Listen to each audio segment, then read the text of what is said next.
अस्सलाम वालेकुम नाज़रीन, मैं हूँ रामीन सैयद और आप देख रहे हैं प्रोग्राम ज़ेरे बहस। नाज़रीन, ऐवान ज़ेरी मुकम्मल होने के बाद ऐवान बाला मुकम्मल होने का इंतज़ार है, जिसके लिए सेनेट में इलेक्शंस हुए थे। मजमूई तौर पर पीपल्स पार्टी ने 11, मुस्लिम लीग नून ने 6 नशस्तें जीती थीं, MQM पाकिस्तान ने 1 नशस्त जीती थी, जबकि फैसल वाबडा आज़ाद हैसियत से सेनेटर मुंतखब हुए थे। अब चूँकि मेजॉरिटी सीट्स पीपल्स पार्टी के पास हैं, तो उन्होंने यूसुफ रज़ा गिलानी को सेनेट के चेयरमैन के ओहदे के लिए पिच कर दिया है, नामजद कर दिया है। मगर ये इतना आसान ना होगा, क्योंकि चेयरमैन और डिप्टी चेयरमैन सेनेट मुंतखब करने के लिए सेनेट में इलेक्टोरल कॉलेज पूरा नहीं है। और इसकी वजह क्या है? इसकी वजह यह है कि KP सेनेट इलेक्शन मुलतवी हो गए थे। मखसूस नशस्तों पर अभी तक हलफ नहीं लिए गए हैं, क्योंकि KP की सूबाई हुकूमत इस बात के लिए तैयार नज़र नहीं आ रही है। और कानून ये कहता है कि चेयरमैन और डिप्टी चेयरमैन का इंतखाब उस वक्त तक नहीं हो सकता जब तक तमाम असम्बलियों में सेनेट इंतखाबात नहीं हो जाते। तो ये रुख इख्तियार करेगा आने वाले दिनों में। इसी पर बात करेंगे। प्रोग्राम के पहले हिस्से में हमें ज्वाइन कर रहे हैं सीनियर तजियाकार नजमुस साकिब साहब, राव खालिद साहब और साकिब बशीर हमारे साथ मौजूद हैं।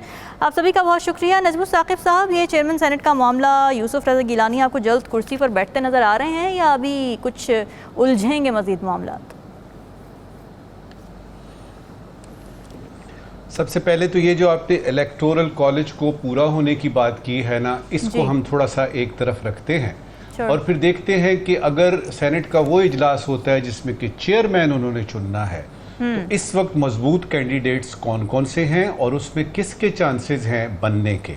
जी। लेकिन इससे पहले कि मैं अपना तज्जिया आपके सामने पेश करूं, मैं ये कहूं कि ये मुमलकत खुदादाद पाकिस्तान है।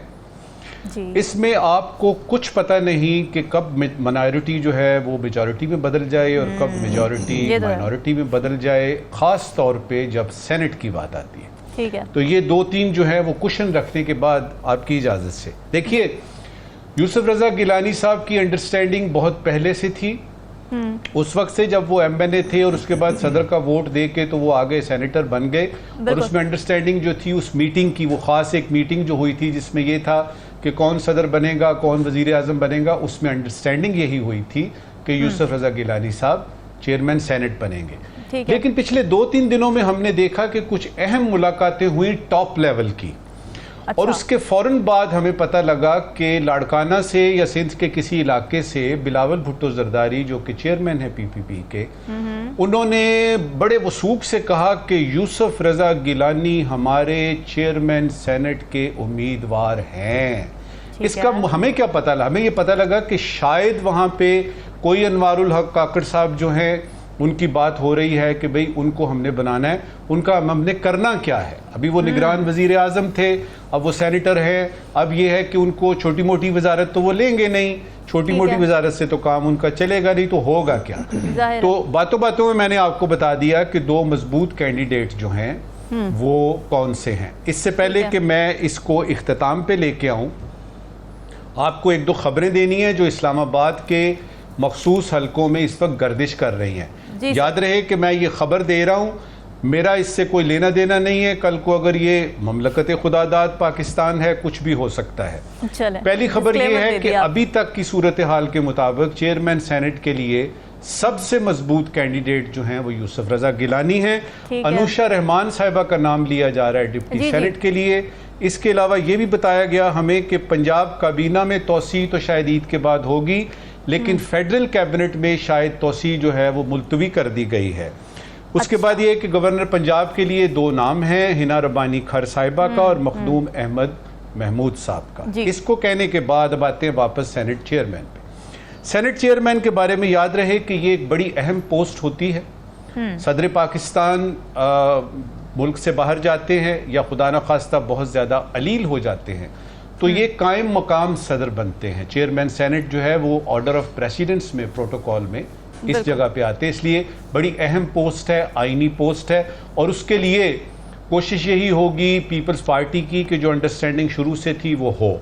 अब उसमें मुझे जाती तौर पे जो नजर आ रहा है वो ये है कि पत्थर पे लकीर नहीं है। अच्छा, पत्थर पे लकीर नहीं है कि यूसुफ रज़ा गिलानी साहब ही बनेंगे।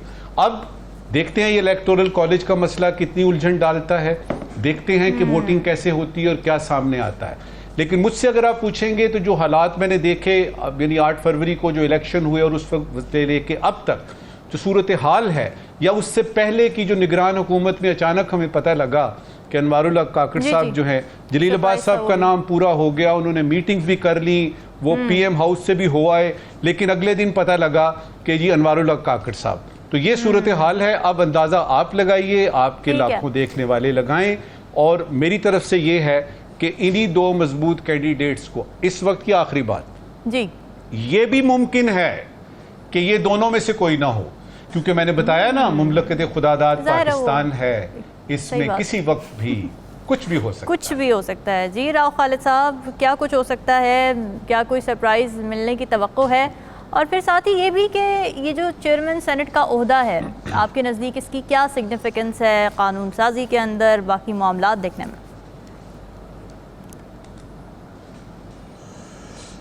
देखिए, ये एक तरह से प्रोटोकॉल में कह ले कि थर्ड हाईएस्ट आता है, क्योंकि सदर साहब जब नहीं होते तो ये सदर बनते हैं, चेयरमैन सेनेट उनकी गैर हाजिरी में कायम मकाम सदर का ओहदा इन्हीं के पास होता है। तो बाकी सिग्निफिकेंस इसकी यही है कि एक होता ये रवायती तौर पे हमारे यहाँ ये होता है कि जब सदर एक सूबे से हो, प्राइम मिनिस्टर भी किसी और सूबे से हो, और पंजाब से जैसे स्पीकर भी हैं और वज़ीर आज़म भी है, सदर सिंध से हैं, तो ये एक रवायती तौर पे एक आर्गूमेंट होता है कि जी जो केपी या बलूचिस्तान से चेयरमैन सेनेट होना चाहिए। तो इस किस्म के आर्गूमेंट में हमेशा वो जीत भी जाते हैं जो ये आर्गूमेंट देते हैं, और बनवा भी लेते हैं अपना। तो अभी भी इसी किस्म की सिचुएशन लगती है कि वो उस अहमियत के हवाले से कि वफाक की रिप्रेजेंटेशन एक प्रोपोर्शनल तरीके से हो जाए, और चेयरमैन सेनेट जो है ऐसे सूबे से हो जहाँ की रिप्रेजेंटेशन कौमी असम्बली में या बड़े घर में नहीं है। तो इस किस्म की सूरत होती है। तो इससे हमें पता ये चलता है कि जो मसला इस वक्त है, अक्सरियत के हवाले से देखें सेनेट में या रियासती मदद के हवाले से देखें, तो वो हुकूमती इत्तेहाद जो है वो डोमिनेट है हर लिहाज से। तो वो आसानी से जिसको भी नॉमिनेट करेंगे वो बन जाएगा। मसला ये है कि क्या वहाँ एक कैंडिडेट आ रहा है या दो कैंडिडेट आ रहे हैं वहाँ चेयरमैन सेनेट के लिए। यहाँ से मामला जो है ना वो जो शुरू होती है, रस्साकशी या गड़बड़ यहाँ से शुरू होती है।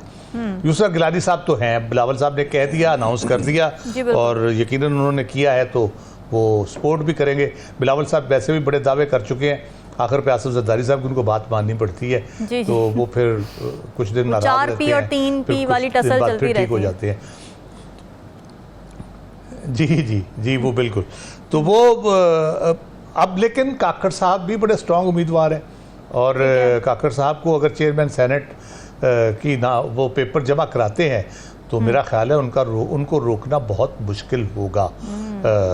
एक जो मैंने आपको आर्गूमेंट दिया बलूचिस्तान की नुमाइंदगी के हवाले से भी, अदरवाइज भी एक जो पॉसिबल एडजस्टमेंट हो सकती है वो ये हो सकती है कि उनको डिप्टी चेयरमैन बना दिया जाए सेनेट का, और वो नुमाइंदगी भी हो जाए बलूचिस्तान की, काकड़ साहब को भी ओहदा मिल जाए, और उनको ठीक है काकड़ साहब को डिप्टी चेयरमैन बना दे। चेयरमैन यूसुफ गिलानी, ऑब्वियसली यूसुफ गिलानी अगर चेयरमैन सेनेट बनते हैं, ठीक है, तो फिर डिप्टी चेयरमैन सेनेट काकड़ साहब को बना दें, ताकि उनको खिदमात का सिला भी मिल जाए और बलूचिस्तान की रिप्रेजेंटेशन भी उस तरह से हो जाए।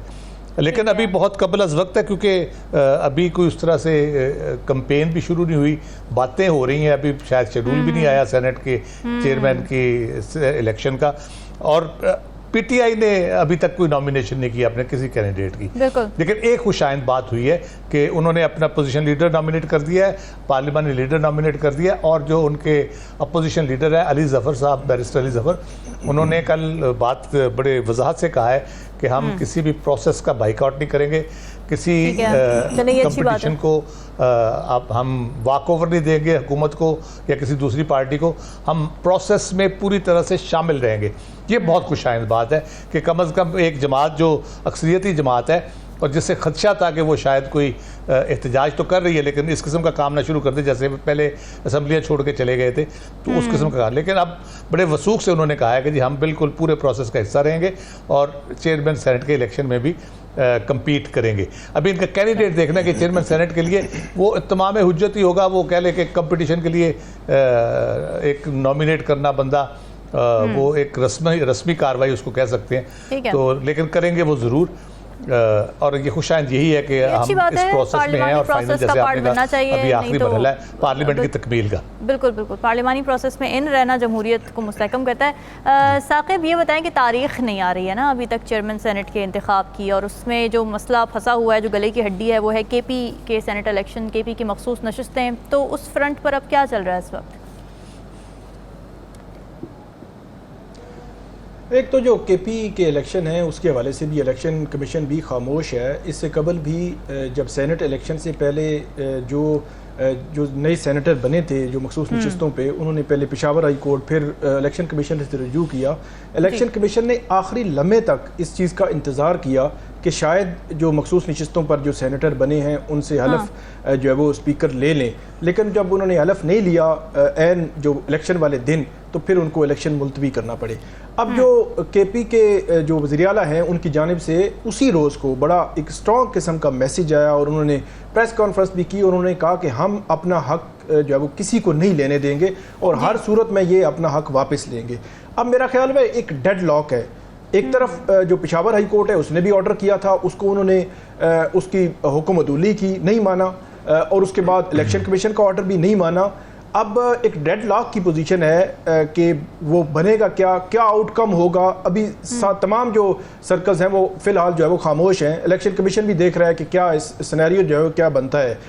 जहाँ तक बात है जो चेयरमैन सेनेट का इलेक्शन है, उस इलेक्शन के तनाजुर को देखने के लिए अगर जो यूसुफ रज़ा गिलानी साहब को पीपल्स पार्टी ने और बिलावल ने नामजद किया है और दूसरी तरफ अनवारुल्लाह काकड़ साहब का नाम भी सुना जा रहा है। जब वो सेनेट अभी सेनेटर नहीं बने थे तो उससे पहले उनका नाम बतौर चेयरमैन सेनेट जो है वो लिया जा रहा था। अच्छा। फिर हमें पता लगा उन्होंने बतौर सेनेटर कागजात नामजदगी जमा करवाए और आज़ाद हैसियत में उन्होंने कागजात नामजदगी जमा करवाए थे और उसके बाद वो सेनेटर बन गए।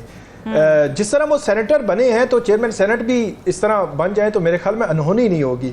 इसके लिए अगर हम 2021 के चेयरमैन सेनेट के इलेक्शन को देखें तो आपको मेरे ख्याल में सूरत हाल मज़ीद बेहतर समझ आ जाएगी। 2021 मार्च का ही 10-11 मार्च का हुआ था इलेक्शन, उसमें सादिक संजरानी साहब चेयरमैन सेनेट के उम्मीदवार थे और दूसरी तरफ यूसुफ रज़ा गिलानी साहब थे और वो PDM के हमायत याफ्ता जो है वो थे जो चेयरमैन सेनेट के इलेक्शन जो चेयरमैन सेनेट के उम्मीदवार। हुआ कुछ यूँ था कि यूसुफ रज़ा गिलानी साहब के 49 वोट निकले और 48 वोट जो है वो निकले जो सादिक संजरानी साहब के। 7 वोट जो है वो उनके मुस्तरद हो गए। वो अचानक पता चला जी वो वोट तो उनके हैं लेकिन मुस्तरद हो गए हैं। फिर हमने देखा कि वो उसके लिए उन्होंने बड़ी कानूनी जंग लड़ी, उस वक्त बड़ा एहतजाज भी किया और शोर शराबा भी हुआ, बहुत कुछ हुआ, लेकिन अगर कुछ नहीं हुआ तो वो चेयरमैन सेनेट की सीट उनको वापस नहीं मिली थी और वो जो सादिक संजरानी साहब है अपना 5 साल दौर मुकम्मल करके गए थे। थोड़ा सा मजीद पीछे चले जाए तो ये सादिक संजरानी साहब कौन है? ये जी बिल्कुल, ये थोड़ा सा मजीद अगर पीछे चले जाए तो सादिक संजरानी कौन है? तो सादिक संजरानी साहब का नाम अचानक सामने आया, वो सेनेटर बने, फिर वो चेयरमैन सेनेट बन गए। उस वक्त जब पहली दफ़ा बने थे तो उस वक्त जो पीपल्स पार्टी थी वो भी कहीं ना कहीं, क्योंकि जो उस वक्त मुस्लिम लीग नून की हुकूमत थी बलूचिस्तान में, वो पहले टूटी, फिर वहाँ से जो पीपल्स पार्टी जो है उसने सपोर्ट किया और जो सादिक संजरानी साहब पहली दफ़ा चेयरमैन सेनेट बन गए, फिर वो दूसरी दफ़ा चेयरमैन सेनेट बन गए, दूसरी दफ़ा जिस तरह बने आपको पता है, और वो जो है वो वहीं से थे और उनका ताल्लुक भी वहीं तक रहा है जहाँ पे अनवारुल्लाह काकड़ साहब जो है वो उनका रब्त है या ताल्लुक है, और जिस तरह वो सेनेटर बतौर सेनेटर आ रहे हैं हमारे। जी बिल्कुल, मैं तो समझता हूँ बिल्कुल ये हो सकता है, मुमकिनात में कुछ भी हो सकता है, लेकिन अब अगर एक तरफ जब बिलावल साहब ने ओपनली ये नामजदगी दे दी है अपनी, ये नई नवेली हुकूमत के लिए ये जो डेडलॉक है मेरा ख्याल में नुकसानदेह होगा अगर ऐसा कोई डेडलॉक आ गया, क्योंकि जो पीटीआई है या पीटीआई के साथ जो लोग हैं वो तो इस पोजीशन में नहीं है कि वो चेयरमैन सेनेट बना सके। चेयरमैन सेनेट बनना है जो हुक्मरान इत्तेहाद का है उन्हीं का। अब या तो यूसुफ रज़ा गिलानी बनेंगे या फिर अनवारुल्लाह काकड़ बन सकते हैं, क्योंकि नून लीग तो बिल्कुल इस मामले में फिलहाल जो है वो खामोश है।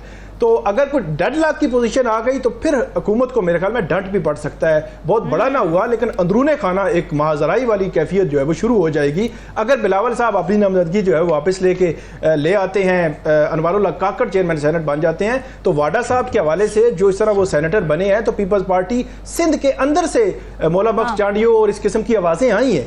उन्होंने मतलब आवाज़ें थी कि जो उसको वाडा साहब को जो है वो सेनेटर बना दिया गया। तो ये एक रिफ्ट भी पेश खैमा भी हो सकती है अगर ऐसी सिचुएशन से पहले भी और सेनेट इलेक्शंस के बाद भी जब चेयरमैन मुंतखब होना हो तो ये मामला किस करवट बैठता है। यहाँ लेते एक ब्रेक, स्टे विद अस।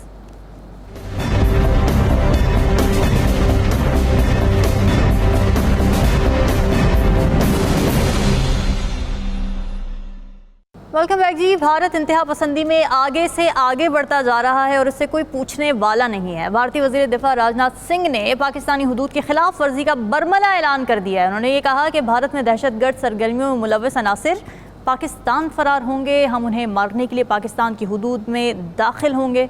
अब पाकिस्तान ने भारतीय वज़ीर दिफा के इस इश्तियाल अंगेज़ तबसरे की शदीद मज़म्मत की है क्योंकि ये एक ब्लेटेंट थ्रेट है किसी भी मुल्क की सरहदी खुद मुख्तारी को वायलेट करने की। राव खालिद साहब, एंटी पाकिस्तान जज्बात भड़काओ और वोट लो, इसी पॉलिसी पर अमल पैरा है मोदी सरकार? जी बिल्कुल यही लग रहा है, क्योंकि इसकी जो अगर हम थोड़ा सा बैकग्राउंड में देखें तो कल भी हमने डिस्कस किया था, मैंने थोड़ी तफसीलात इसकी चेक की हैं। ये जितने इंसिडेंट है, ये जो गार्डियन ने स्टोरी की है, ये बेसिकली कंपाइलेशन है मुख्तलिफ इवेंट्स की। तो पाकिस्तान वक्तन फ़वक्तन इस पे बात भी करता रहा, रिपोर्ट भी करता रहा। अगर आपको याद हो 24 जनवरी को मेरा ख्याल है, 25 जनवरी को हमारे सेक्रेटरी खारजा हैं, उन्होंने प्रेस कॉन्फ्रेंस की थी पूरी। ये जो सियालकोट वाला शाहिद लतीफ़ का मर्डर हुआ था उसके ऊपर पूरे उन्होंने नेटवर्क का बताया था, बंदे भी पकड़े हुए हैं। हाँ जी, साइरस काजी साहब ने बताया था, बंदे भी पकड़े हुए हैं। उमैर नामी शख्स था जिसको यूएई में रॉ के लोगों ने एंगेज किया वहाँ पे, और वो उसके जितने फाइनेंसर थे, लोकेटर्स थे और जो असैसन थे, उनको वो पूरा ट्रैक किया था। अक्टूबर 2023 में पकड़ लिया था उनको उन्होंने, और ये सारी डिटेल मौजूद है। पाकिस्तान इंटरनेशनली भी इसको कर चुका है, और ये मुख्तलिफ टाइम पे जो चीज़ें इस किस्म की होती रही उस पर कंसर्न पाकिस्तान शो करता रहा है। इवन यूएई का नाम लिया जा रहा है कि वहाँ ये शायद स्लीपर सेल वगैरह कोई हैं तो वहाँ से ऑपरेट करते हैं, तो वहाँ भी हमने अपना पूरी तरह से एंगेज किया हुआ और चीज़ें सारी होती रहती हैं। लेकिन ये पूरी कंपाइलेशन जो सारी करके दोबारा से इसको इस स्टेज के ऊपर जो गार्डियन ने स्टोरी की है, अच्छा उस पर मुख्तलिफ आ रहा है। मैंने इंडियन मीडिया भी देखा, इंडियन मीडिया में एक तो वो है जो इसको बाकायदा इलेक्शन के बयानिए के तौर पे मोदी की फेवर में जो मीडिया है वो पूरी तरह से इस पर भड़का रहा है और कह रहा है घुस के मारेंगे, ये करेंगे, वो करेंगे। उनका अपना एक्सटर्नल अफेयर्स मिनिस्टर और उनकी मिनिस्ट्री जो है वो तरदीद कर रही है कि नहीं ये बिल्कुल गलत है, ऐसी कोई बात ही नहीं है। जो ज़रा संजीदा मीडिया है, जो न्यूट्रल कह लें, वो कह रहा है कि जी इसमें बहुत से लूप होल्स हैं और गार्डियन क्रेडिबल अखबार नहीं है, और इस किस्म की बातें करके वो इसको करने की कोशिश कर रहे हैं। लेकिन मसला ये है कि ये टाइमिंग जो बुनियादी तौर पे हमने देखा, बालाकोट वाला इशू हो, ये जो हमारे अटैक किया उन्होंने, और उस वक्त इलेक्शन के चंद महीने पहले ये होता है, और हम बड़े अरसे से कह रहे थे कि फॉल्स फ्लैग ऑपरेशन या इस किस्म की कोई चीज़ भारत जी हमेशा भारत हमेशा से इस किस्म की कोई ना कोई करता रहता है, तरीकाकार अपना बनाता रहता है ताकि इलेक्शन में उसको यूज़ किया जा सके। तो ये बदकिस्मती है, हमने तो कभी एंटी भारत या उस सेंटीमेंट के ऊपर यहाँ किसी पार्टी ने, पाकिस्तान में इवन मजहबी जमातों ने, इवन कोई भी जमात हो, वो इलेक्शन ही लड़ती इस बुनियाद के ऊपर कि भारत के हवाले से कोई नैरेटिव अपना बनाए। हमारे जो अपने इश्यूज़ हैं हम उसके हवाले से हमेशा हमारा होता है और उसी की बुनियाद पे इलेक्शन लड़ा जाता है। तो ये बड़ी बदकिस्मती है कि इतना बड़ा यानी वो राव खालिद साहब, देखिए ना, ये बात समझ नहीं आती कि एक तरफ इंडिया, एग्जैक्टली मैं अभी यही बात करने लगी थी जो आप कहने वाले हैं कि इकोनॉमिक ग्रोथ भी एक तरह से दिखाते हैं कि जी सब कुछ बहुत अच्छा चल रहा है, मगर फिर उसके बावजूद भी वोट लेने के लिए इस तरह के टैक्टिक्स यूज़ करने की क्यों ज़रूरत पड़ती है? देखिए, मोदी का ये स्टाइल जो है जब से आए हैं, वो जब गुजरात में भी थे उस वक्त भी यही था उनका। एंटी मुस्लिम जो उनका है ना बुनियादी तौर पे एक आइडिया, और सारा आरएसएस का जो उन्होंने किया है आगे उसको फ़रोग दिया है, तो जी वो उस पे बुनियादी तौर पे वो सारा अपना बेस करते हैं अपनी पूरी कैंपेन को। चीफ मिनिस्टर टाइम से तकरीबन यही रहा है गुजरात के फसादात आप देख लें, बल्कि अमली तौर पे मुसलमानों के खिलाफ इक़दामात भी करते रहे, कत्ल गारत भी करते रहे, और अभी भी हो रहा है। कश्मीर में हम देखते हैं क्या कुछ हो रहा है। तो वो उनका वो समझते हैं, होता ही है कि एक दफ़ा आप कामयाब हो गए, 2 दफ़ा हो गए, आप समझते हैं यही तरीका है कामयाब होने का, तो आप बार बार वही चीज़ें दोहराते हैं, वही आप तरीक़ाकार करते हैं। लेकिन इस दफ़ा जो सूरत हाल वहाँ पे है, वो नैरेटिव तो ये बनाने की कोशिश कर रहे हैं, लेकिन अंदरूने खाना उनकी जो सूरत हाल अभी नज़र आ रही है, वो को मोदी साहब की बहुत ज़्यादा सपोर्ट वहाँ पर मौजूद नहीं है। या तो उनको बहुत बड़ी कुछ धांधली करनी पड़ेगी, और हमें मोहतात रहने की इसलिए ज़रूरत है कि वो फॉल्स फ्लैग ऑपरेशन कर सकते हैं, मायूस होकर कि शायद उनका वो नैरेटिव बिक नहीं रहा इस दफ़ा, वो दुकान नहीं चल रही उनकी, तो वो कोई हमारे खिलाफ फॉल्स फ्लैग ऑपरेशन ना करे इन स्टोरी से बढ़ के, तो हमें उसके लिए मोहतात आपसे भी यही सवाल कि इस तरह के पॉपुलिस्ट रेटरिक की क्यों ज़रूरत पड़ती है, अगर हम स्पेसिफिकली मोदी या बीजेपी की बात करें उनको, जबकि वो दूसरी तरफ ये भी दिखा रहे होते हैं कि हम बहुत तरक्की कर रहे हैं। अभी राम मंदिर का उन्होंने इफ्तिताह कर दिया, सारा पॉलिटिकल कैपिटल करने के लिए जमा, वोटिंग के लिए, इलेक्शंस के लिए, तो क्यों ज़रूरत पड़ती है उनको फिर? मैं हैरान हूँ रामीन, मैं हैरान होता हूँ कि दुनिया को अब किस तरह से अब यानी बताया जाए कि दहशतगर्दी जो है इंडिया स्टेट स्पॉन्सर्ड टेररिज्म में मुलव्वस है। अब तो दुनिया को खुद भी पता लग गया। कनाडा में वो जो हरदीप सिंह निज्जर का वाकया था, 5 आइज़ की जो आपकी इन्वेस्टिगेशन थी, उधर से पुन्नू, और उसके बाद जो यूनाइटेड स्टेट्स ऑफ अमेरिका ने पूरा बताया जी कि आप ये करने लगे थे, उससे पहले आपकी EU डिसइंफो लैब वगैरह, ये सारा कुछ तो पता लग गया। हैरानी किस चीज़ की है? बिल्कुल। फिर हमने डोजियर दिए, फिर हमने सारा बताया। उस वक्त ये था कि जी ये पाकिस्तान और हिंदुस्तान का आपस का मामला है, ये तो एक दूसरे पे इल्जामात लगाते रहते हैं, लेकिन जब अपने घर में आग लगी तो पता लगा कि हाँ भाई पाकिस्तान ठीक कहता था। ये तो हो गई पहली बात, तो हैरानी की तो बात कोई नहीं है। दूसरा ये कि एक होती है धमकी और एक होती है गीदड़ भभकी। मेरे ख्याल में ये गीदड़ भभकी है। धमकी क्यों नहीं है? ये धमकी इसलिए नहीं है कि जब इन्होंने हरदीप सिंह निज्जर को असैसिनेट किया ओटावा में, तो क्या उन्होंने कनाडा को बताया कि हम ये करने लगे हैं? बिल्कुल नहीं बताया। तो जिसने करना होता है वो बताता थोड़ी है। धमकी या तो बुज़दिल देता है या फिर किसी टेक्टिकल मूव का हिस्सा होता है।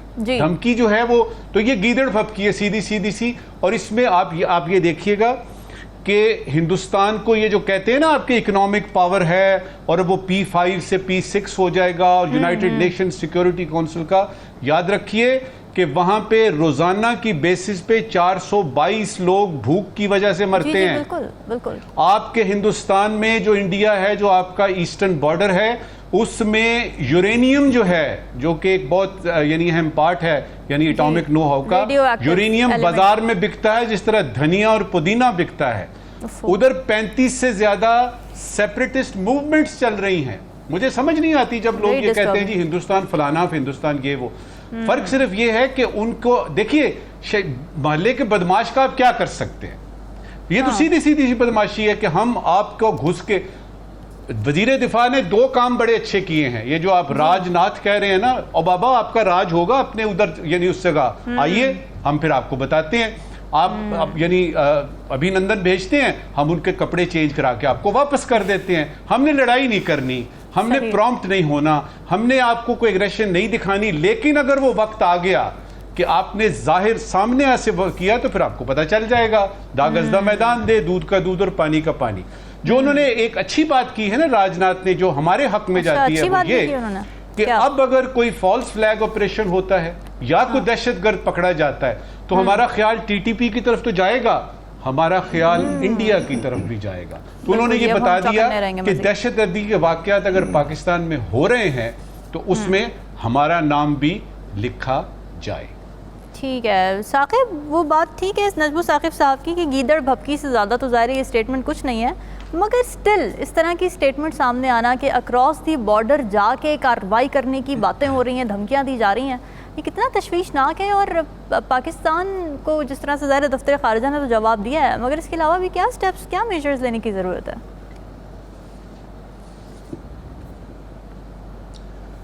एक तो जो भारतीय जो वजारत ख़ारिजा है वो अपने लिहाज से तरदीद इसकी कर रही है कि ऐसा नहीं है, और दूसरी तरफ जो वज़ीर दिफ़ा हैं, भारतीय वज़ीर दिफ़ा, वो उसको एक कार्ड के तौर पर ले रही हैं। मतलब पाकिस्तान मुखालिफ जो कार्ड है, जिस तरह मुस्लिम दुश्मनी कार्ड है, ये कार्ड जो है वो हमेशा भारत में इस्तेमाल किए जाते हैं, इलेक्शन से पहले इस्तेमाल किए जाते हैं। अब ये जो गार्जियन की स्टोरी आई है, इस स्टोरी के हवाले से मैंने भी जो इंडियन मीडिया है उसको देखने की कोशिश की है कि वो क्या सोच क्या रहे हैं। अच्छा। वहाँ पे जो है वो बात वही है कि एक जानिब तो उसको बड़ा बढ़ा चढ़ा के वो बयान कर रहे हैं कि हमने बड़ा काम किया है और हमने जो है वहाँ जाकर ये जो है वो कत्ल किए हैं और वो हमारे ऊपर जो है वो कहीं ना कहीं कार्रवाइयाँ कर रहे थे। और दूसरी जानिब ये सोच मौजूद है कि ये आप पर क्रॉस बॉर्डर जो टेररिज्म का जो इल्ज़ाम पहले भी पाकिस्तान जो है वो इससे कबल भी अक़वाम मुत्तहिदा में भी डोजियर्स देते रहे हैं, इस किस्म के शवाहिद सामने लाते रहे हैं। रिसेंटली जो कत्ल हुए इसके हवाले से भी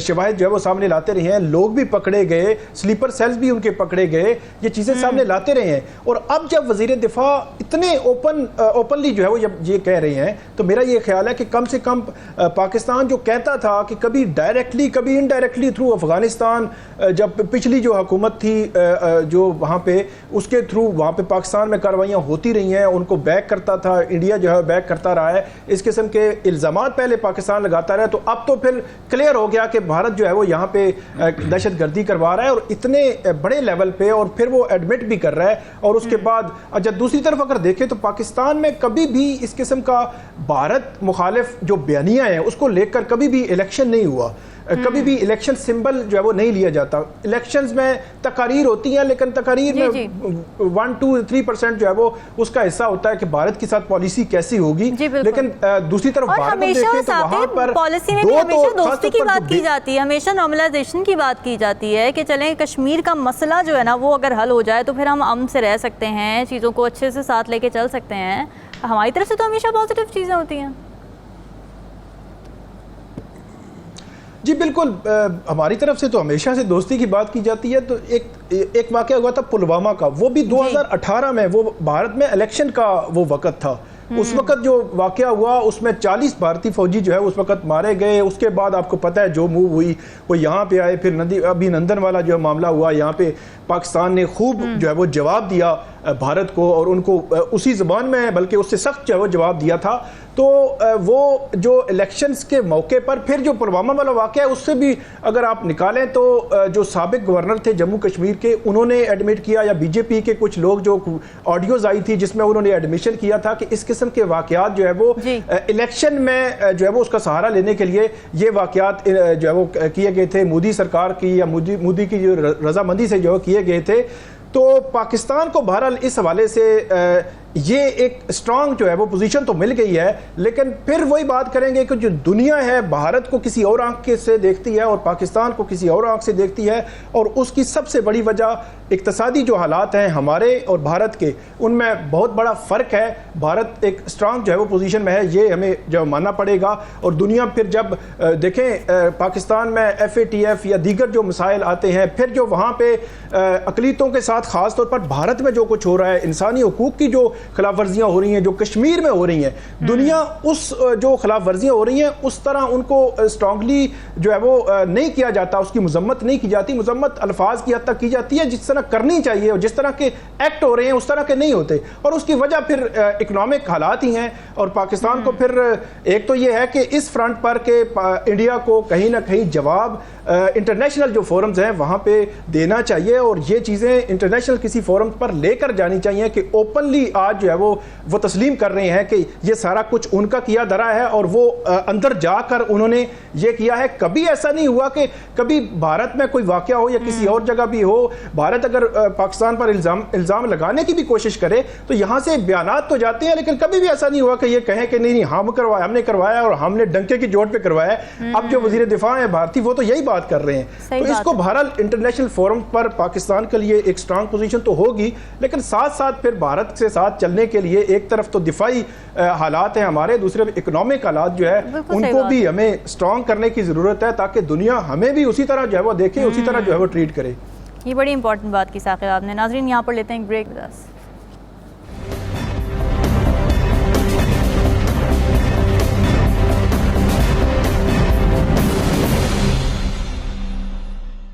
वेलकम बैक जी। गाज़ा में इजराइल की बर्बरियत जारी है और इस जुल्म के खिलाफ उठने वाली आवाज़ों में उस वक्त शिद्दत आई जब इजरायली फ़ज़ाई हमले में आलमी मरकज़ी किचन WC के काफ़िले को निशाना बनाया था और 7 इमदादी कारकुन उसमें हलाक हो गए थे, जिनमें ऑस्ट्रेलवी, बरतानवी, फ़लस्तीनी, पोलिश और अमरीकी शामिल थे। अब इजरायली फ़ौज के आर्मी चीफ हर्जी हालवी इसे एक संगीन गलती करार दे चुके हैं। फिर अमरीकी सदर जो बाइडन ने अपनी पॉलिसी इजराइल के साथ तब्दील करने की धमकी भी दी इस वाक़े के बाद। मुत्तहदा अरब अमारात ने भी इन 7 इमदादी कारकुनान की हलाकत के वाक़े के बाद इजराइल के साथ तमाम सफारती राब्ते मुनक़ता कर दिए हैं। मगर हमारा सवाल नाज़रीन यही है कि हज़ारों जानों का ज़या ना सही, क्या इस तरह के वाक़यात ही जंग बंदी में कोई किरदार अदा कर सकते हैं? जी नजमुल साकिब साहब। मेरा नहीं ख्याल। देखिए, जब ये शुरू हुआ था ना तो इनके वज़ीर दिफा ने, आर्मी चीफ ने और नेतन्याहू हिमसेल्फ ने, इन्होंने ये कहा था कि it's going to be a long drawn war. और ये पहले दिन से आज तक वो साबित हो रही है बात, जो उन्होंने अगले दिन ही कर दी थी जब हमास ने हमला किया ना, हमें पता लगा, उसके अगले दिन से शुरू हो गया। तो पहली बात तो उनकी ये प्रूव होती है कि एक लंबा अरसा चलेगी वॉर। अब उस वॉर को रोकने के लिए यूनाइटेड नेशंस दे लीजिए, सिक्योरिटी काउंसिल के मुख्तलिफ इजलास दे लीजिए, वहाँ पे जो रेव 1, रेव 2, वो जो रेजोल्यूशन आ रहे हैं और उसमें कुछ भी नहीं है। और दुनिया ऐसे समझ रही है कि जिस तरह इजराइल पूरी इस यानी कायनात पे, इस यानी रूए ज़मीन पे एहसान करेगी अगर जंग बंद कर देगी। और बाबा, अगर आप जंग बंद आज कर देते हैं, मुझे ये बताइए कि वो जो 35,000 के करीब वो शहीद हो गए हैं, जो सारे का सारा गजा की पट्टी को तबाह कर दिया आपने, उनका क्या होगा? अच्छा, अब ये है कि ये अगर जंग बंद भी हो जाती है तो रामीन इतना नुकसान हो चुका है। तकलीफ की बात यह है कि जो हमसाए में आपके मुसलमान ममालिक थे, और यार उनको कम से कम ये यानी मिस्र को ले लीजिए आप, बिल्कुल हमसाए में, कम से कम उधर से जो लोग आ रहे हैं उनको थोड़ी देर के लिए पनाह तो दे दीजिए।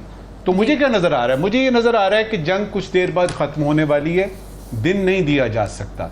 इजराइल ने अपने अहदाफ तकरीबन पूरे कर लिए सारे, जिसकी वजह से कि उसने ये सारी लड़ाई शुरू की थी।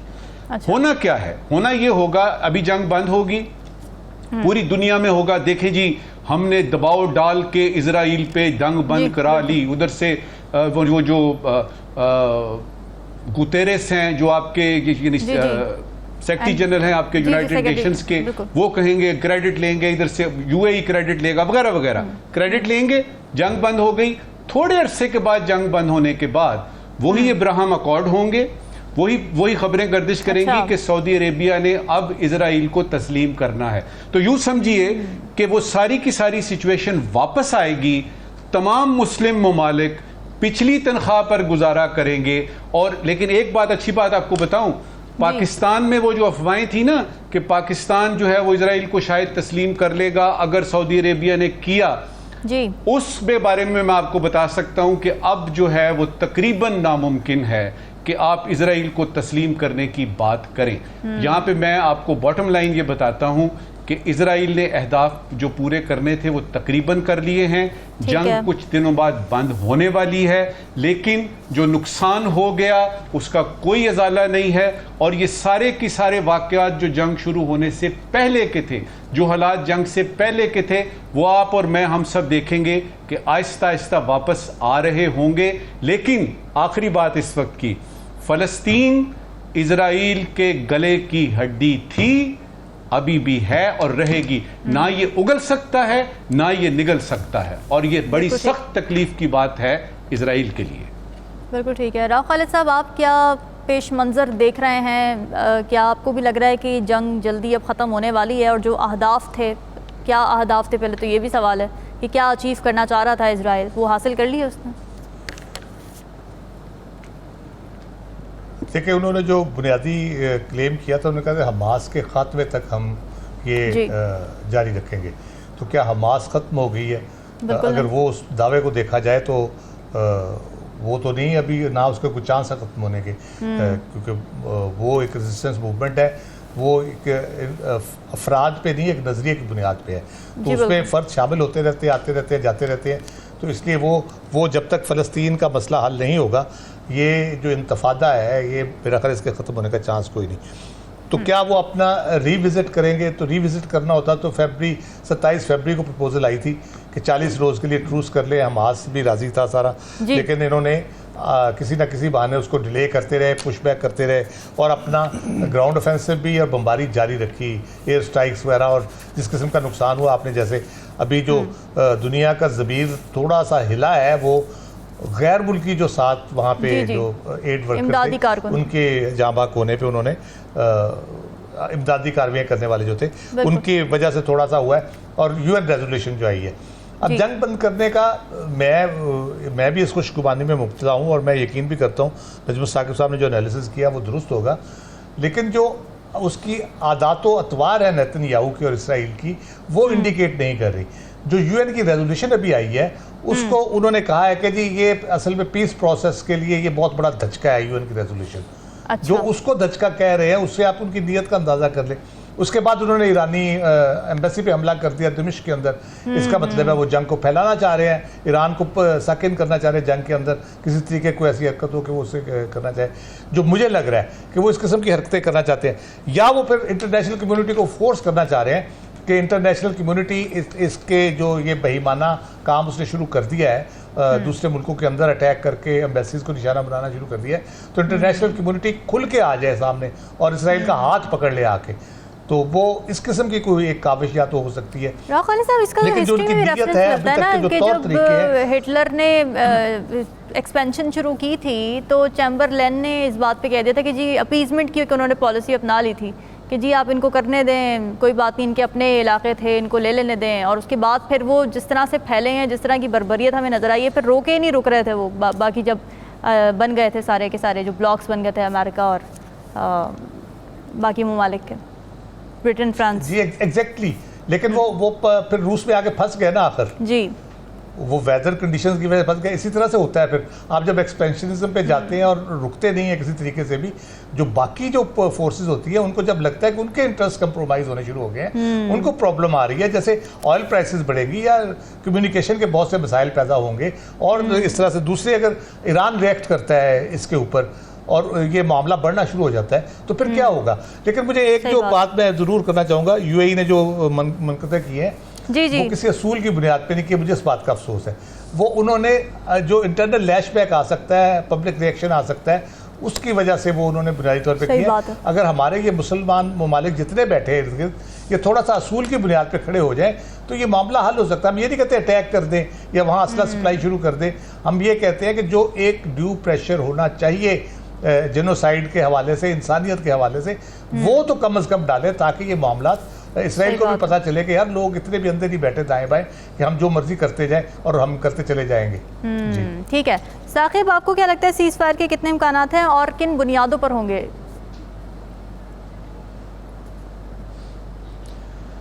एक तो बज़ाहिर ऐसे लग रहा है कि जो एक प्रेशर आया है अब की बार शायद ये है कि ये सीज़ फायर जो है वो हो जाए, लेकिन अभी भी कबल अज़ वक्त है कुछ कहना। जो इसराइल जो है वो माजी में जो कुछ करता रहा है और नेतन्याहू के जो बयानात हैं उनको देखकर अगर कहा जाए तो मेरा ये ख्याल है कि हतमी तौर पर अभी भी कुछ नहीं कहा जा सकता, क्योंकि जो दुनिया का जो प्रेशर आया है वो देखें कि वो जो इंटरनेशनल जो वर्कर्स थे उनके तनाजुर में आया है कि वो वहाँ पे जो इमदादी कारकुन थे उनको डायरेक्ट जब हिट किया गया है तो फिर प्रेशर आया है।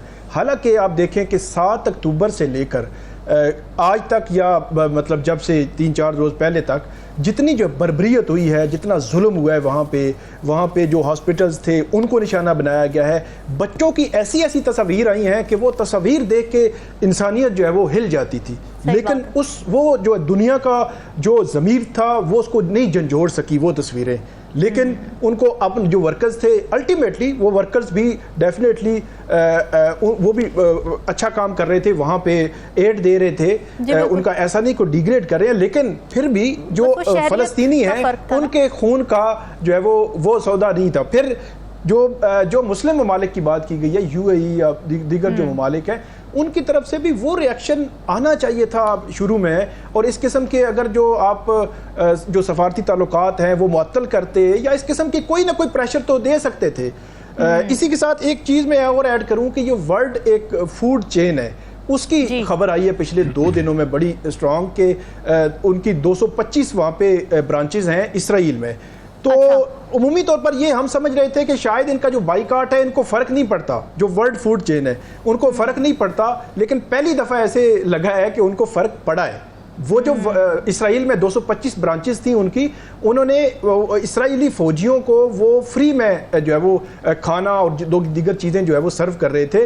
तो इसी दौरान मशरक़ वस्ता में, पाकिस्तान, मुख्तलिफ ममालिक में उनके खिलाफ एक बाइकाट की मुहिम जो है वो शुरू हुई। तो अब वो जो 225 वो जो ब्रांचेस हैं वो वापस ले रही है, वो कंपनी जिसकी मलकियत थी उससे वापस ले रही है, और वो रिएक्शन है, और वो कह रहे हैं कि हमारी जो आमदनी थी उसमें कमी आई है बाइकाट की वजह से। एक और बात के जो इसराइल के वहाँ पे जो इसराइली जो लोग थे जो हमास के पास थे, कुछ वापस हो गए, कुछ जो है वो अभी भी जो है वो उनके पास हैं।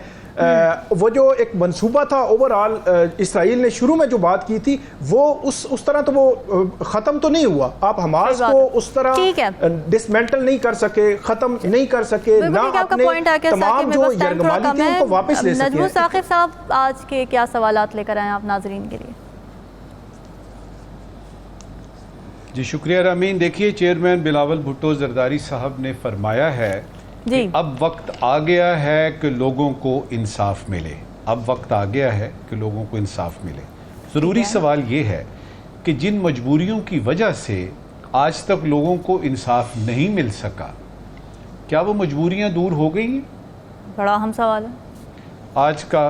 गैर ज़रूरी सवाल, गैर ज़रूरी सवाल। निगरान हुकूमत से ये सिलसिला शुरू होता है जो कि अभी भी चल रहा है कि कनेक्शन काटे जा रहे हैं, क्रैकडाउन हो रहा है, आपके बिजली चोरों और गैस चोरों को पकड़ा जा रहा है।